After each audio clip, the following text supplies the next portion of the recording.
Hey guys, what's up?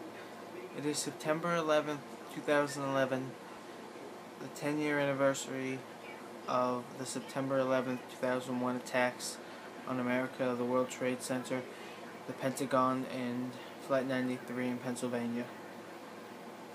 Um, this is a really tough subject for me, and I really contemplated whether or not making this video, and ultimately decided that it would be best to.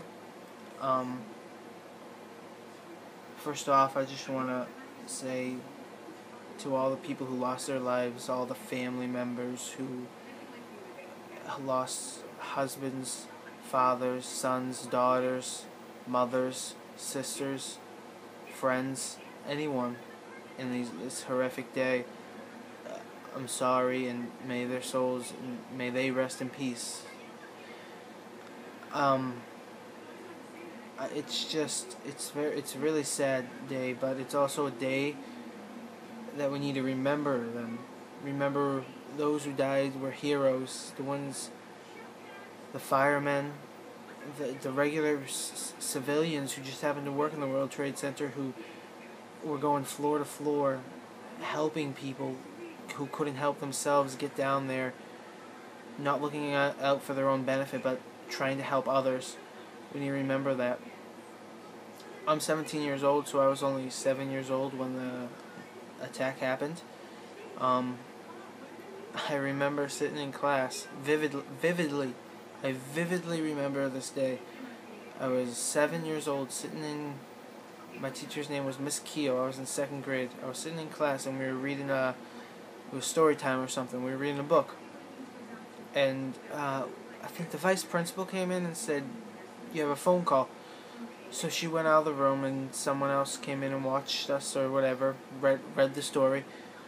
And she came back, and she almost had this look like she saw a ghost on her face. She sat down. She told us all to relax, be quiet for a minute. And she began to tell us what had happened, that two planes had crashed into the World Trade Center. None of us really knew what that was. She said it was two really big buildings in New York City, and I didn't know.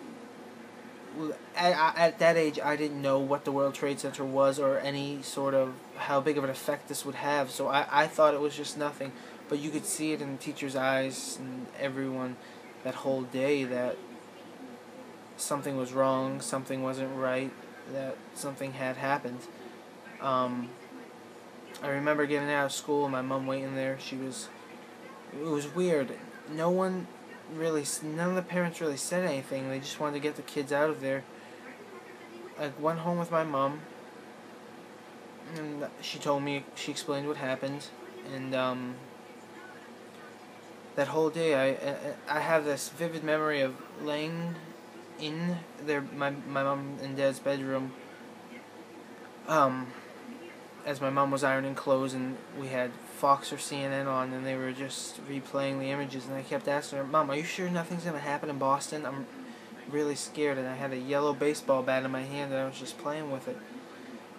And she was ironing, she was saying, it's okay, relax, we're going to be fine." And we were fine. And my dad, who worked at Raytheon at the time, had to spend the night there because they were locked down and they were on extra security. They had to have everyone leave, so that caused more anxiety towards my family. And ever since after that, since I was 7, whenever I heard a plane flying low, I always got incredibly anxious, like to the point where I would almost cry and have to go somewhere because I was afraid something was going to happen. It escalated to the point where my anxiety, because of that, got so severe. I had to go to a psychiatrist to deal with this, and I've never told anyone that, but it got to that point where not only just because of that, but because of severe anxiety, but that was in my opinion, the leading cause of it. And I guess the point of this video is just to say that everyone was affected in that day, and in some sort of way we still are all connected and throughout what happened that day, you know. And I really hope that no one ever forgets what happened on that day. No one forgets the lives that were lost, the heroes, the people that were saved because of these heroes, and all the men, the women, the members of the New York City Fire Department, and members of the New York City Police Department, the ambulances, everyone who gave their part, FEMA for cleaning up after. There are still men dying today because of the fumes and the dust being inhaled. They still need help.